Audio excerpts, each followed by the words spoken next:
Hi, everybody. Welcome back to the Unconquered Podcast film session. We are going to take a look at a few drives from the Florida State spring game.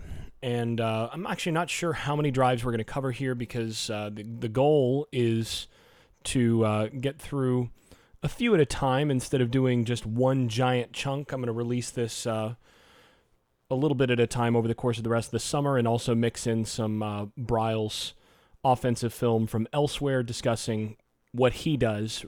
Here we're going to spend some time talking about not just scheme, but also some players and so on. But this is the first installment of that, starting in the first quarter, of course.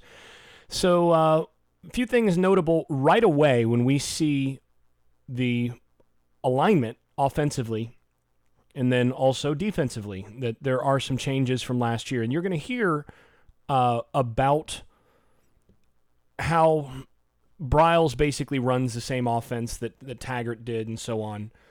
That's not exactly true. And this already gives us an indication of how that's not exactly true in that, notice the spacing. Last year, it's pretty clear that this outside wide receiver here would be completely in a different location pretty much all year. They lined up those outside receivers on or outside the numbers with pretty significant consistency all season, basically equivalent to what you've got here. Very rarely would he be lined up this tight.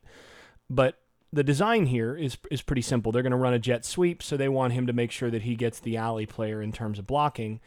And you could see this some perhaps last year, but they just didn't do very much in terms of adjusting splits. And you'll see that the splits change a good bit more in the current iteration of what Bryles is doing than in what Taggart was doing last year. And it is true, by the way, that a lot of what Taggart did last year was based on the Bryles system, but it is still a different thing overall. Now, the other thing to pay attention to here, and this has gotten some discussion already, is the 3-4 defensive setup that the defense is basically going to be basing in over the course of the next year. Now, of course, this ends up being a 4-man front overall, but now you have a linebacker in terms of personnel that's walked down here more often than not. What the primary difference is going to be is that you're going to get a guy that's going to 2-gap up front. They're going to end up having at least one defensive tackle that will 2-gap. That means he's going to be responsible for a gap on either side of the offensive lineman that he's head up over, and then you're going to have more of a hybrid defensive end in the flash end position, and that changes in terms of what they had out there last year, where they were more traditional in terms of the two defensive ends. Now you're going to have a true big end and usually a smaller end that's kind of a linebacker hybrid, and that's to deal with a lot of the more pass-based, spread-based personnel that they saw in the ACC. For what it's worth, this is something that last year some of the people who had been held over on the defensive staff or among the defensive support staff had suggested to the new staff that basically, well, this may have worked in the Big Ten, but we're going to need to do more odd front stuff just because of the types of teams that we play in the ACC. It wasn't done then, and you can argue for a couple reasons why. Maybe because it's an additional bit of stuff to install. You don't want to get too complicated, or just because they didn't really believe it and now they're going to it. So your mileage may vary on what you think is the case there. But note right away that these two defensive tackles are not just trying to get one gap and get upfield in that gap. Pay close attention here to Cedric Wood in particular. He's taking on that that offensive lineman pretty much square, and his goal is to get a little penetration, but basically to square him up to where something on either side is going to be taken care of. And he's moving Brady Scott back into the backfield a little bit there, but he's not trying to get penetration on one side. He is head up in the 2 technique right over top of that guard, and he's 2-gapping here. The goal of that is to basically gain a gap, to gain one additional player to support against the run so that you can commit a little bit more in terms of to the pass, and especially to stopping RPO stuff downfield. So I think this is a really good idea in terms of the personnel that they have on roster and in terms of schematically. Defensively, I think this is where they should have been last year. Actually, I think they had better personnel even to run it last year, but I think it's going to be something that will help the defense moving forward. We'll focus on this a good bit over the course of the rest of the season, the rest of this this analysis, and also into the next ones as well as we talk about this. Other thing is that you see Hamza Nasiruddin here at the star position, and as a he's basically a linebacker in kind of a 4-3 look. If you look at this as a 4-3, he's your strong side outside linebacker to the wide side, but he's a safety. I mean, he's a big safety. He's 6'3" and change, 6'4", actually about 6'4" and change, 25 pounds. So, he's almost linebacker size, but he's effectively a safety. So now you're in either what you would call a 3-3-5 or a 4-2-5 in terms of personnel. And what I really like that they did here is they've got Jaleel McRae, the freshman, here at the Mike position, and they've got Jackson, they've got D-Jax here as the will linebacker, and that gives you two big backers to stop the run in here, and then you've got your hybrid out here to stop the pass. I think right now that might be their best arrangement. Now, if McRae isn't quite ready to go at the mic, I might move Lars Woodby to this will backer spot and go with two hybrids here. But again, that's just off the cuff. So just in terms of personnel, it's worth noting that that's what's happening here, and that defensively we're going to see a pretty different personnel group and some things that are happening in the front seven. It's going to look very different than it did last year. In the secondary, I think they're going to be doing a lot of the same things that they did last year. So here we just see a basic jet sweep, and a couple things to note. Defensive tackles are kicking the tail of the guards here, and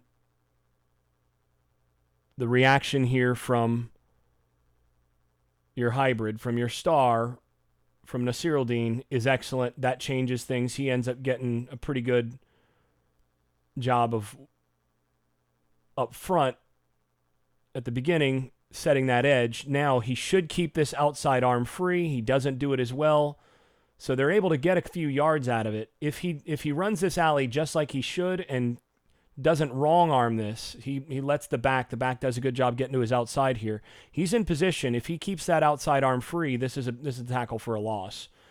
But other thing to note here, they are trying to get to the second level right away. Both backers end up getting taken care of by better technique, getting to the second level, both from the tight end and from the interior line there. Worth noting. Now the next play, of course, Seminole Films decided to make completely useless, but, hey, we're all interested in seeing a close-up of a player because, that's more interesting than actually watching the game, right? All right, so now we see our third down play, and again, here we actually see that both ends are in two-point stances, playing off the ball, basically in read positions. And basically at that point, you're not going to get much pass rush here. You're basically conceding pass rush from the edge unless you bring a backer, and they do. So they bring a fifth guy from the will. And this is actually similar to what you're seeing from, say, Jay Bateman, the new defensive coordinator at North Carolina, what he ran at Army. You see a lot of that, and I'll bring some of that into play here before too long as well. But the same sort of thing at Army that with this hybrid approach and bringing some pressure from different places. But what they're doing here, again, you're seeing a two-gap approach here. Now they're stemming a little bit at the snap. He's moving into the B gap here in order to make room for your C gap rusher from the edge, and then the nose tackle is crossing the face of the center, and then you have everything sliding over, a little bit of that slant, and then they're just trying to keep somebody on the edge to handle the potential backside as you've got split zone here. He's coming across here to kick out the outside guy. Outside guys keeping an eye on the quarterback. What really changes this, though, I mean, this is actually okay from the offensive side in terms of what they're doing, except that they don't do a real good job of accounting for the backside blitzer, and then ultimately this would still probably be an acceptable gain, except that the center gets his butt kicked. This is just straight up 91. Was that True Thompson? Or is that Cooper? I guess that's Thompson. Just straight up kicking the tail of Bavion Johnson. You can't let this happen if you're the center. This is a little discouraging to see in terms of, Bavion as a former 5-star center, and you wonder why he hasn't been on the field. Well, here's why. Getting his butt kicked as you've got zone. And the thing is, if he does his job and just provides a little movement, just holds up a little bit here, you've got two guys, you got two guards release into the Mike backer, and the back goes down. Now, that said, I suspect that what happened here is you've got a problem with the stunt where ultimately the center is expecting some help, but because you have the slant across the face, this would have been a double team from here moving up, and the guard releases freely.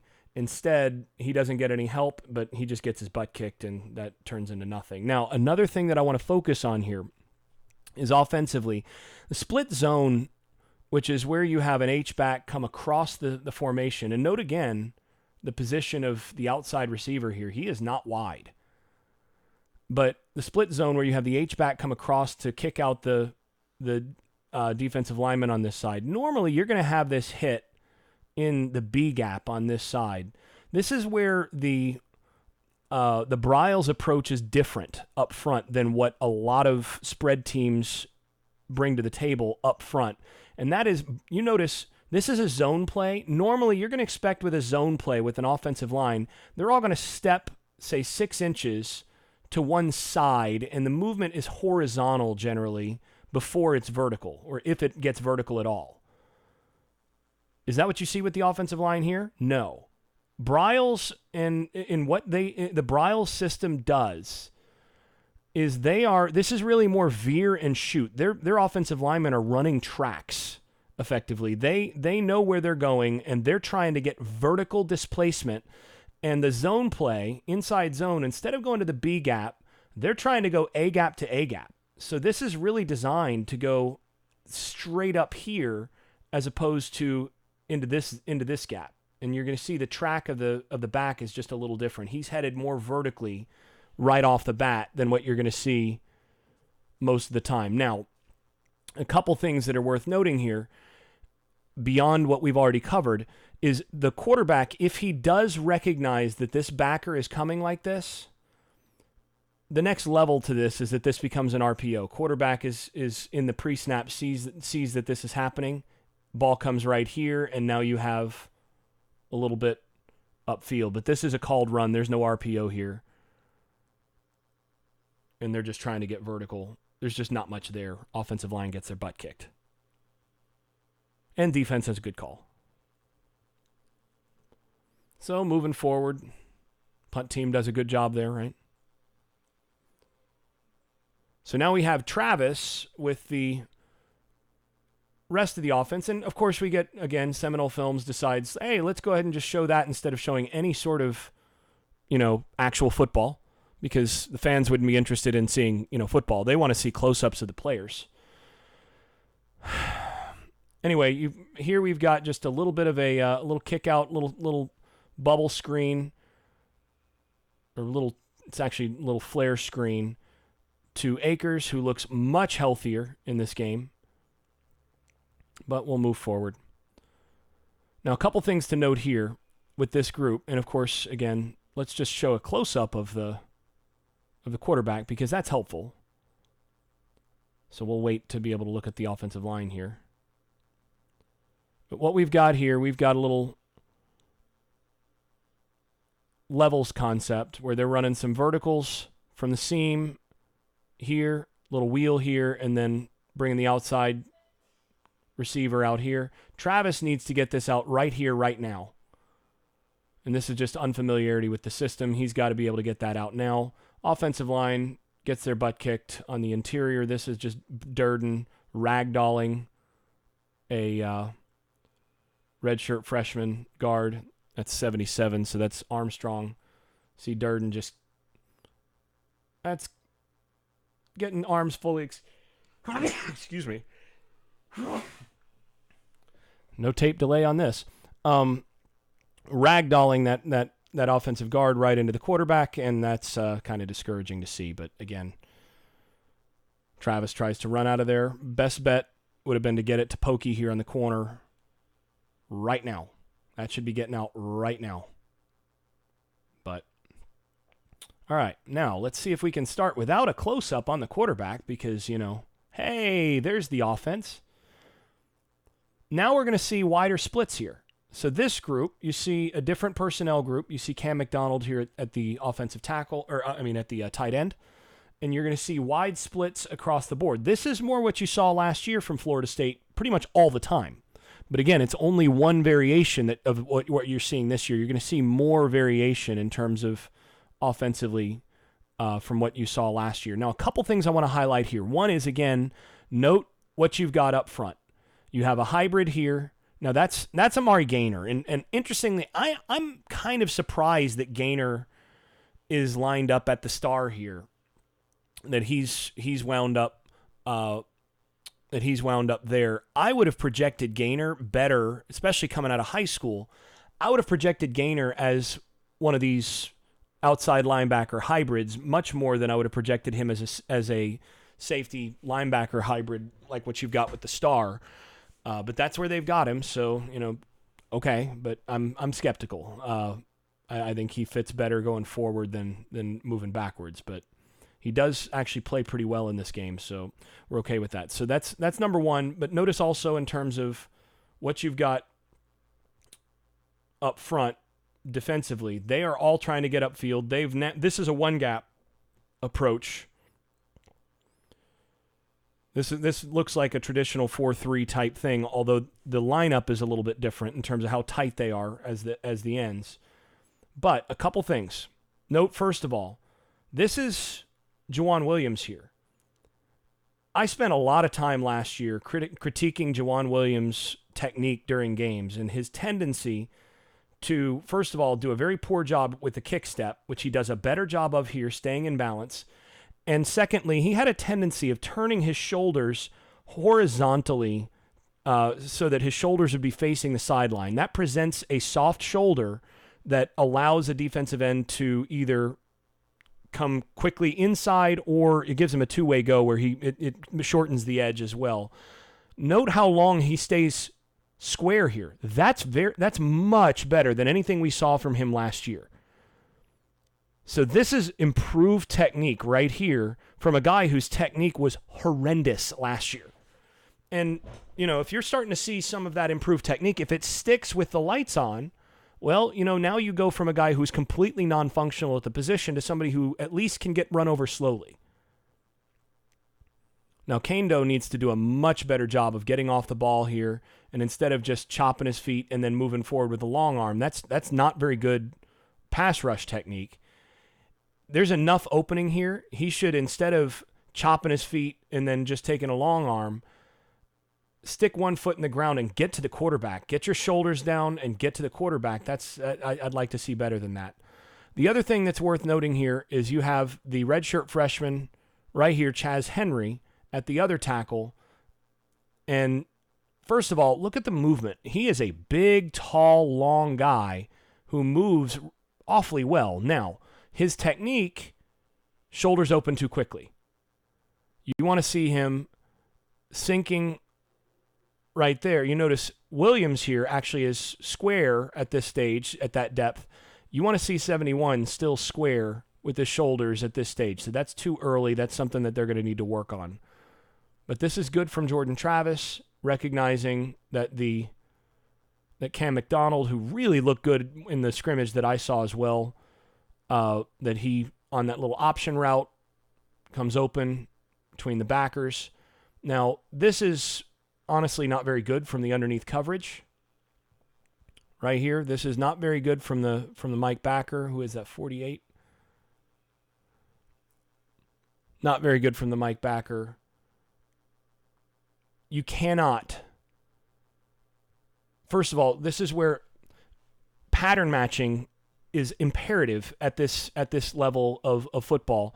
You know that right here is the only guy that is a threat on that side of the field to be able to get up into this deep zone. So it is not really a good idea to spend a whole lot of time sinking deep against that vertical release, especially on a, say, 2nd and 8, 2nd and 7 type situation. You know that he's going to have to match outside. He should be right in here instead of in here, because he should be matching what he sees from the inside. So that's just not very good from your inside backer, but they're going to need to improve there. All right, so now again, we're seeing the same basic setup.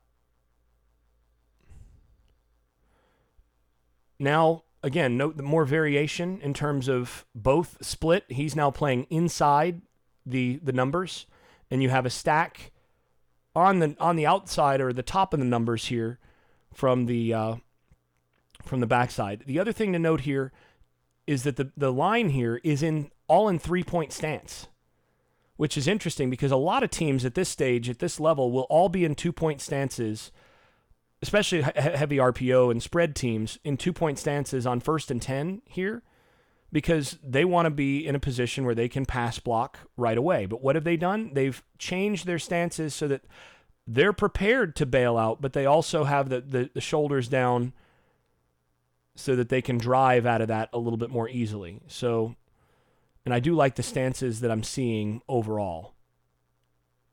And once again, what are you seeing from 73 here? He actually kick steps and gets depth with square shoulders before he ever gets contact. That right there, that I can live with that at the tackle position. That's okay. That actually will not get your quarterback killed. Now, a better defensive end, a better edge rusher, a guy with a little more experience, is going to get more width here. So they're monitoring. This is 1st and 10, so they're worried more about the run. But instead of just getting out here and then standing up and getting your hands in there, get his hands off of you and get inside. There's room here for a better rusher to get to the quarterback right there. There's space. And the footwork is still a little choppy there. But note, you're going to see double team, single block, and then the H-back is actually taking the defensive end on this side with the help of the back. It's an unusual blocking scheme here to say we're going to block your big with our H-back and our back because we're going to get rid of the ball quickly. And we just want to make sure that there's nothing leaking inside. That's really what they're trying to do here. So what they're trying to do is they're trying to scheme away from having to depend on both tackles against what you've got outside. And then in terms of your stack, what they're trying to do, both guys press vertical, and then you've got basically a Y cross here and a little hitch right here. And by the back guy being the one that's running the hitch, you're forcing that corner to honor a little bit of that Y cross right here to force him to give you a little more space. That makes for an easy pitch and catch for the quarterback. And you know, numbers-wise, you've got to go to this side because you've got a one-on-one here, and you've got a quarter safety who's just going to sit right there. There's no deep threat for him, so you can't throw the sit route there because he's going to undercut that. But you do have, if you've got quarters over here, you do have a one-on-one that your receiver should be able to win right there, and that's Keith Gavin. Does a good job. And these are easy pitch and catches. These are things that protection-wise should be easy for the offensive line to hold up for the most part. So if they're seeing those kinds of quarters looks, that becomes a pretty easy situation for the quarterback. All right, so now, again, we're going to see a more aggressive approach up front. You got your 5-man on the line of scrimmage situation here. A lot, again, mostly 11 personnel. Now you've got your wide splits. This is looking more like last year's splits. And out of this, you're going to expect split zone with a vertical emphasis from the back, trying to get either into the A gap here or cut back. And that's what you're seeing. Now, this is very poor from Jawan Williams, and a good job here by Warner. Nice, sharp, aggressive step here, taking that inside gap and forcing the H-back to handle him as well as the tackle. This is just Jawan Williams not doing a very good job of his job is step inside and don't allow any inside leakage. Well, he steps inside and then sees the jab step here and reacts to it by coming outside and doing exactly the opposite of what he's supposed to do, and he holds. So that should be a holding call, and you're already getting your butt kicked inside again. Not even sure who that is at center. It's a walk-on at center, I think.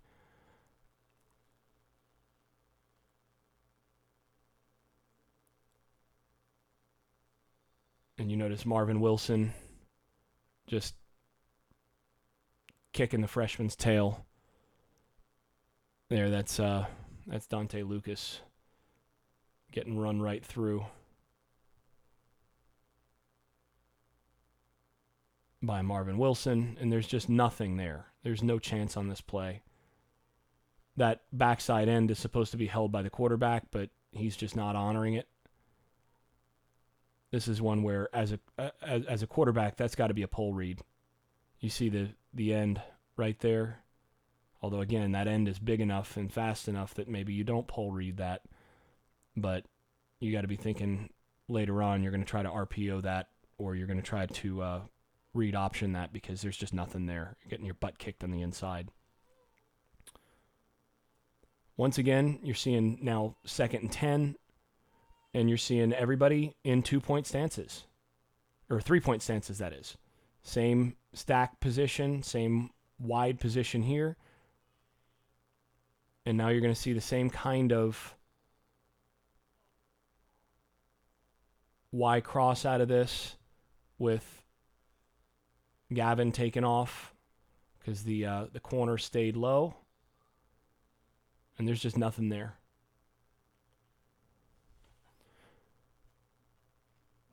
And this is max protect. This is 7. This is protecting with 7.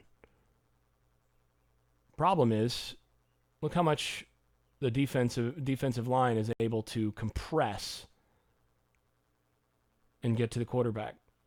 So, still got some room for improvement there.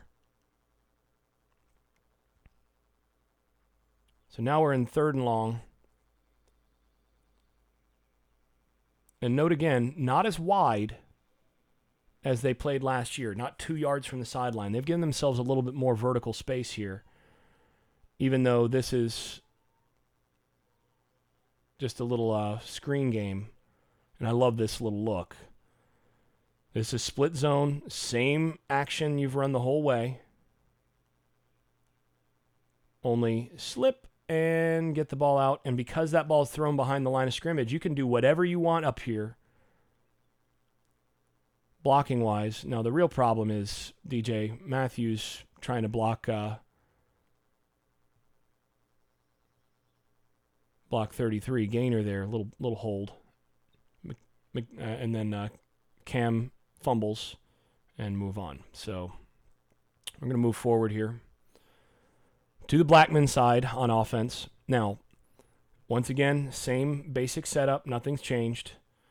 What they're going to try to do is they're going to try now with a 4 men up front and 2 here, and this is really, either again a 4-2-5 or 3-3-5, depending on how you want to address it. They're going to try to stop the run with 6. If you're going to put if you're gonna go 11 personnel or 10 personnel and you're gonna have a single back in the backfield, they're gonna try to stop the run with 6 now. And here you have an outside zone RPO.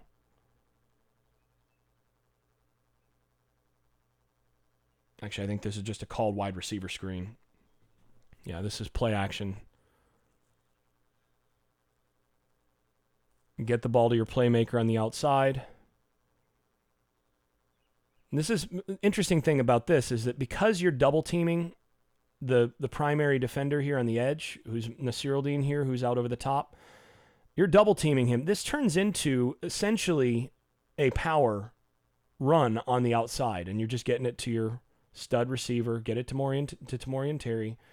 Really nice tackle by Levante Taylor from the safety position. If he's going to tackle like that, then that can work out at that safety position. Once again, back to more space that's more traditional Baylor, more traditional Briles, what you saw last year.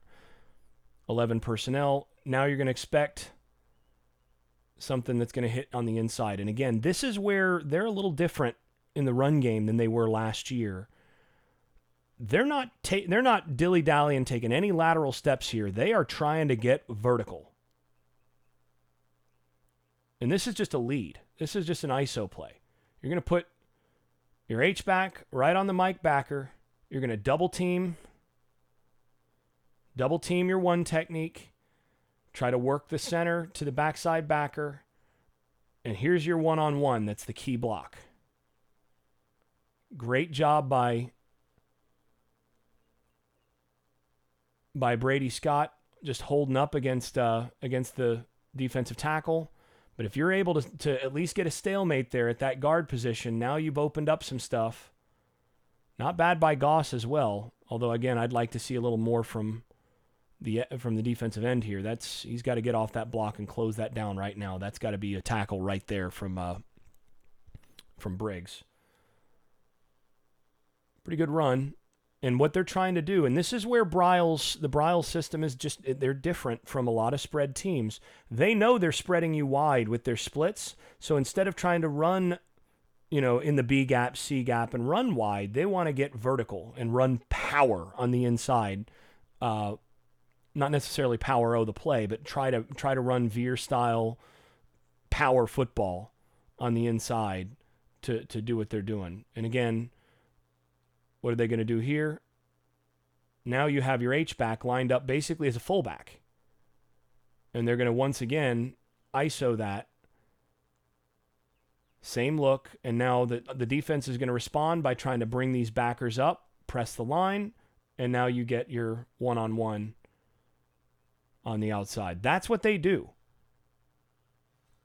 Now, I think Blackman actually makes the wrong read here. He's got the option to come up here and against it. Well, it's 3/2. No, he's right. He's right. I'm wrong. You got your one-on-one right here. So play action this, and he could go here if it's 2/2, but your proper throws across back to the backside to the one-on-one. Terry just doesn't win, and it's good coverage by 14 there by Myers.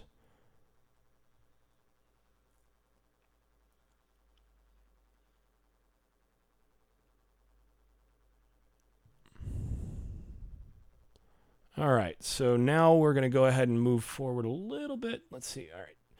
Can't really see much because, once again, they're not showing the beginning of the play.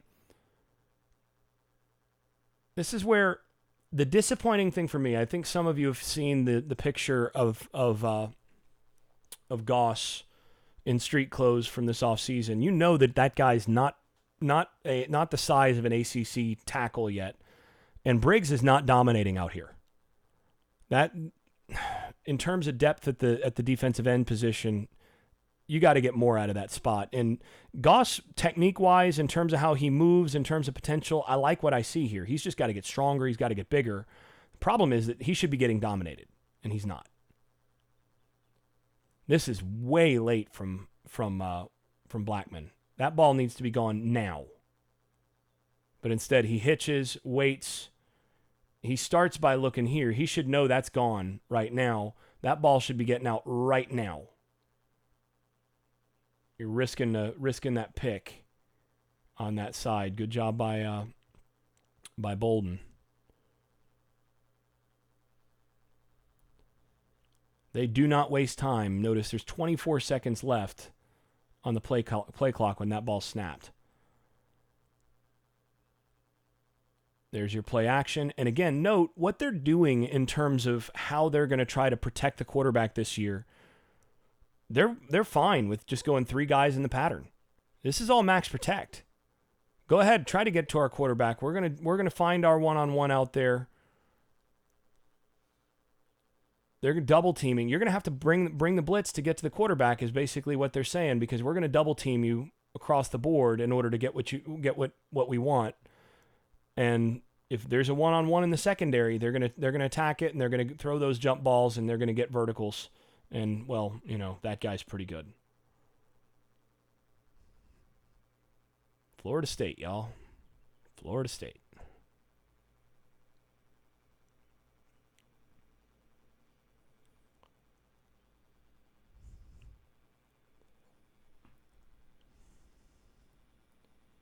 So this is Travis's second drive. And again, I want you to focus on what we're seeing up front here on this run play. Actually, this is a pass, sorry. So this is a similar protection to what we saw a lot last year. Looks like power, or really dart. So this is a play action off of dart. The defense has a twist on.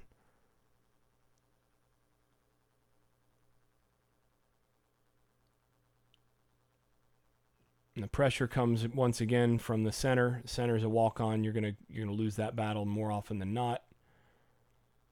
But this is nice design, because what they're doing is they're showing a run that looks like it's going to come wide, and they're trying to hit it in the teeth with Y cross right behind it. This is a nice throw by Travis. It's just a terrible drop.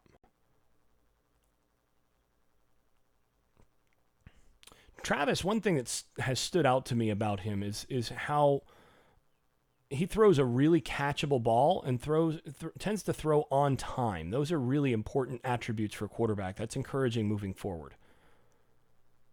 Seems to operate at his own pace and at a comfortable pace, which is saying something. I mean, you look there, the pocket's closing down, and he's comfortably getting that ball out. Nice high release. Doesn't have a super strong arm, but gets it out. And gets it out, maybe a little late. But now, once again, what are we seeing here from the tackles? That's survivable. Kick step, horizontal. Whatever they are paying, and I mean I've seen the figures too, so we can actually put a number on it. But whatever they're paying, offensive line coach Randy Clements, he's earned it so far. Because there's no soft shoulder here. He's horizontal. Now, the footwork right there, I'd like to see a better position. You don't want to see that leg get quite so straight. You want to see that tackle keep the feet under him just a little bit better. You want to see him more in that position or something closer to it the whole way. So you don't want to see there, because you're going to get, eventually you're going to get somebody that's just going to run over you. But that's a massive improvement over last year. Brown looks a little stiff here on the rush, but very good, very, very big improvement in terms of technique from a guy that was just an abortion technique-wise last year. Now, as far as the other side, Neal, I'd like to see a little bit more depth with his kick step. So you see the kick step depth from. Can't believe I'm using him as how I'd want to see it there, but a little better kick step depth from Jawan Williams. Not quite as much depth as I'd like to see from 71 here. Stands up a little straighter. I don't want to see him stand up as much. And he goes a little bit more perpendicular, more parallel to the sideline than I'd like to see. Presents a little bit of a soft shoulder, and you can see what happens with that soft shoulder. This is what should happen. You get 11, recognizes this Janarius, recognizes the soft inside shoulder. Once you present that, you get parallel to the line of scrimmage. Now you can press that soft shoulder. He gets to it, and that's what allows him to get to the quarterback. This is where, technique-wise, Neal needs to get a lot better. But the tools actually are surprisingly good. That's good enough tools. You can't present that soft shoulder. Right there, you're dead as a tackle. Should look like that in terms of your shoulders. If he stays square and gets his depth with his feet, then there's no pressure here. And that's Malcolm Lamar beating the walk-on on the inside to create a little bit of pressure as well.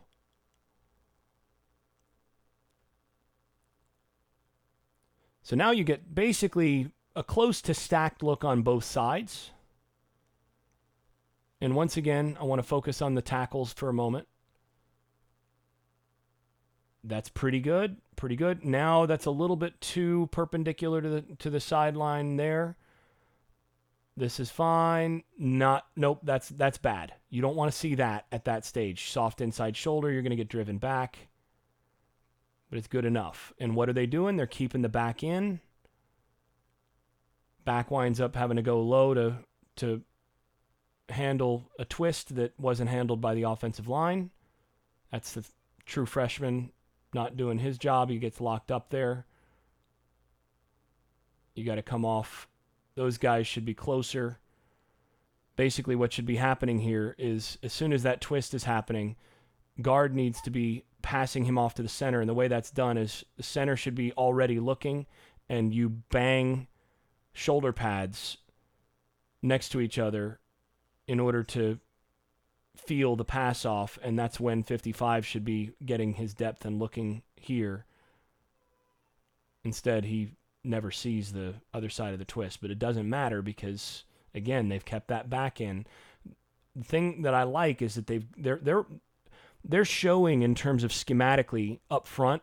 They know they can't necessarily just, block whomever. So they're doing all sorts of little things like just, we're going to keep this back in for any leakage to prevent the offensive line from being the limiting factor here on these pass plays. And once again, Jordan Travis, good feel here. And this is really nicely timed. He recognizes the zone, recognizes that the backer allows that pass off. That's what he's looking at. He's looking right here. If he carries further vertical, you throw this. If he gets out to the flat, right now you know where you're going. You're going right here. He gets it out on time, and that's easy. An easy throw, much harder read to make quickly and to make look that easy.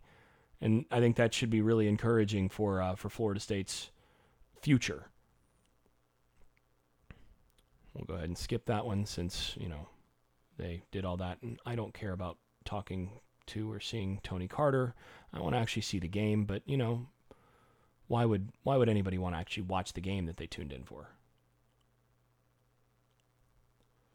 Same basic pass protection across, and what are they doing again?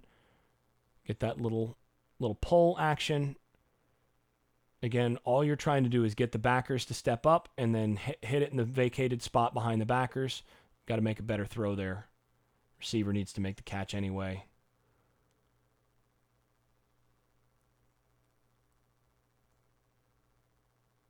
And again, really nice feel here from Jordan Travis. Now, again, let's look at the protection.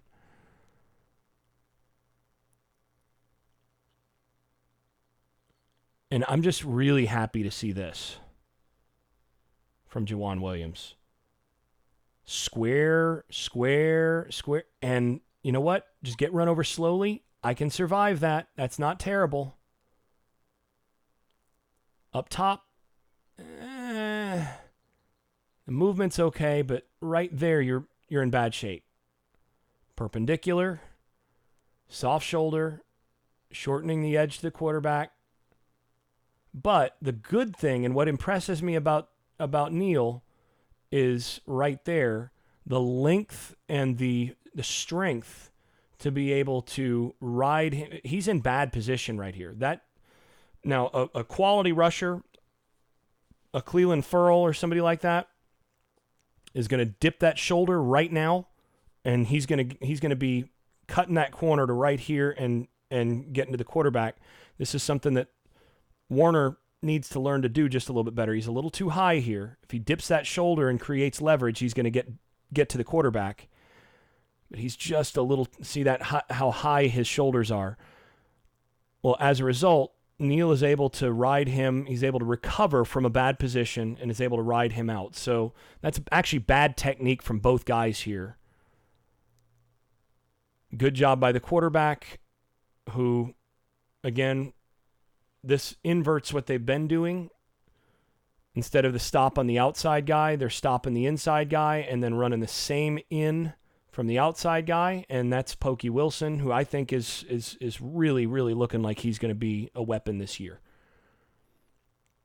Once again, now this is a little screen, and ultimately you're not going to make a lot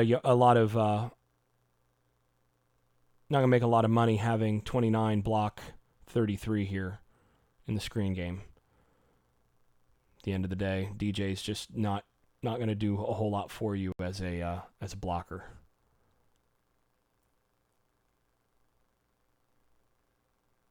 So this to me looks like he's reading in the RPO. Now, this is pretty bad from the freshman. This is where freshmen hurt you.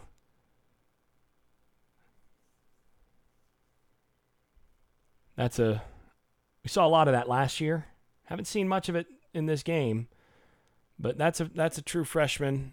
That being Dante Lucas. That's a true freshman. His job is to block this guy. He steps inside to somebody who's just not there. He shouldn't be going inside there. And Akers is special. Manages to get back to the line of scrimmage, and what does he do? He turns around, and he wants to find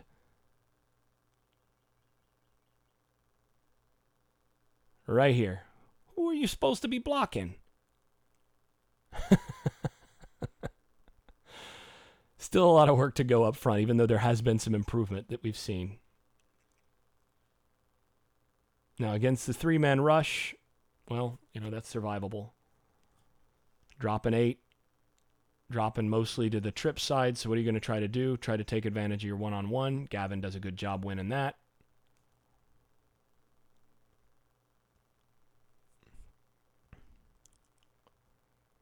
And what do you see again? Now you're in 10 personnel. No tight end out there. And once again, you're going to see a double team right here, trying to get vertical. And I tell you what, this is good from 71.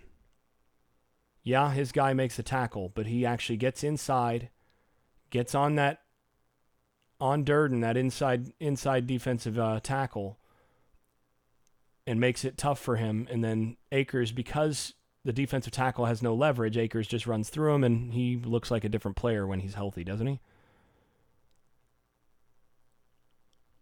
So let's take a look at this again. You notice Neal doing a good job, and doing a good job not holding there at the end of getting on that inside defensive tackle, working his way forward. Again, everything about getting verticality for the offensive line there. We'll look at one more drive, and then we'll go ahead and call it. I think that'll be enough for this particular session. So, seeing again, 11 personnel here. Going to see the same stuff we've seen from the defense. This is just basic quarters. And you'll notice that this is Sheffield in the backfield, so he's playing some running back in addition to playing at the slot. And what are they doing? Note again, a lot of power type stuff. They're trying to collapse interior. Got a double team. This is just straight power. Trying to get the kick out here. Not a bad kick out from Brady Scott. Tight end gets up on the backer. That's actually pretty good play up front. You can live with that.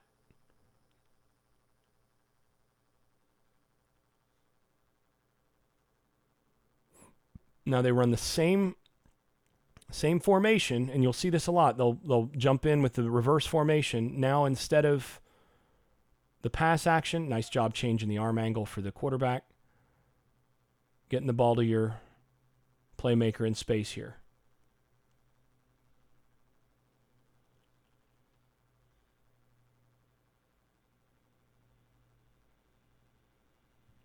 Nice little third down play here. Once again, you're going to let the rush get there. No, that ball's out right away. And this is a one receiver route. He's blocking.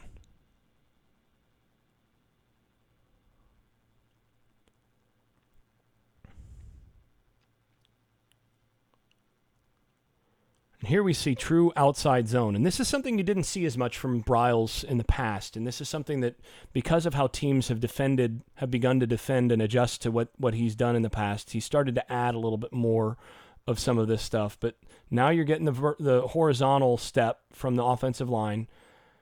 I'm actually pretty pleased with what I'm seeing from Abdul Bello here. And you're just trying to get a little seam. Not a whole lot there. I don't expect outside zone to be a play they're going to be able to make much of a living on.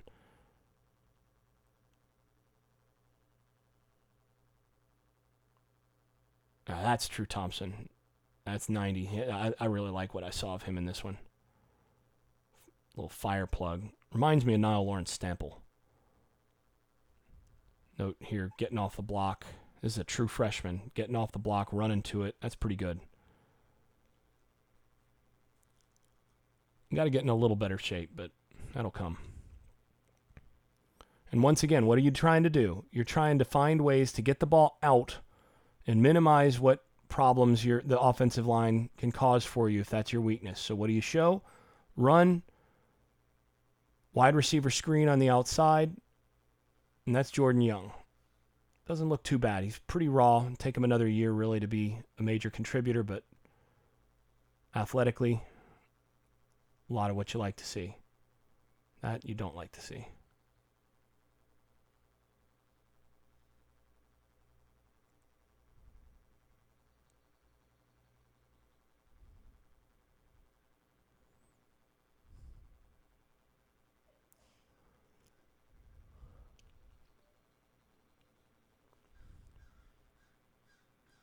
Spring games, y'all.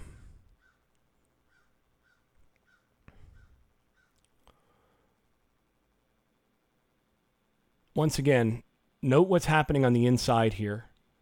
They are trying to get vertical. This is a massive improvement from Abdul Bello, by the way. Watch right here. His job is to try to get inside, take care of the inside gap for a defensive tackle that's over the guard. That's a tough reach. He does a good job. He gets a little help from the guard. That's a little combo. Guard's trying to squeeze through. But this is where offensive tackles, this is a tough block to make. Now, what I don't like, right there, he crosses over his feet. If you don't get a little bit lucky there, you're gonna trip. But he does a good job after that of getting his butt turned and actually creating a little bit of space. Yes, again, his guy makes the tackle, but without any leverage, and that allows some room inside. This is much better than anything he did last year, which was not very good. But again, note up front, double team and trying to get vertical. They are trying to create vertical displacement on the inside. That's what they're doing much more this year than they did last year.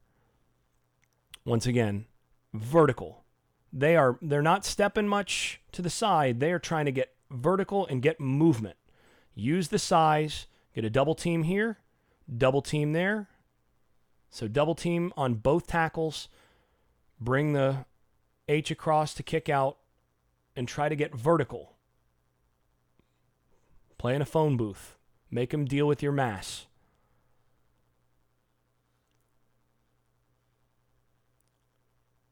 And that's a poor decision from Blackman. Blackman could have played a little better in this one. But you see that again, what they're going to do, they're going to drop that backer, that hybrid. And Blackman had already predetermined that's where he was going. Now, because he's got his back turned, that's why he makes that throw. Still don't like it.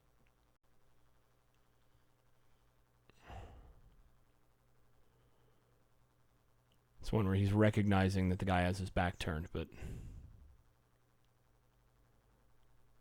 And once again, he sees the back turned, and here he's going to try to make a... I don't actually mind this one as much. He's trying to feather one in there, and that's where the young guy isn't quite ready to work on the fly, and also doesn't catch the football. But, can get better there. He's going to be another year or so before he's really ready as well. We're going to go ahead and wrap it here. I will pick back up in the next video, starting here, and then we'll work through about the middle of the second quarter and discuss a little bit more what Florida State's doing on both sides of the ball.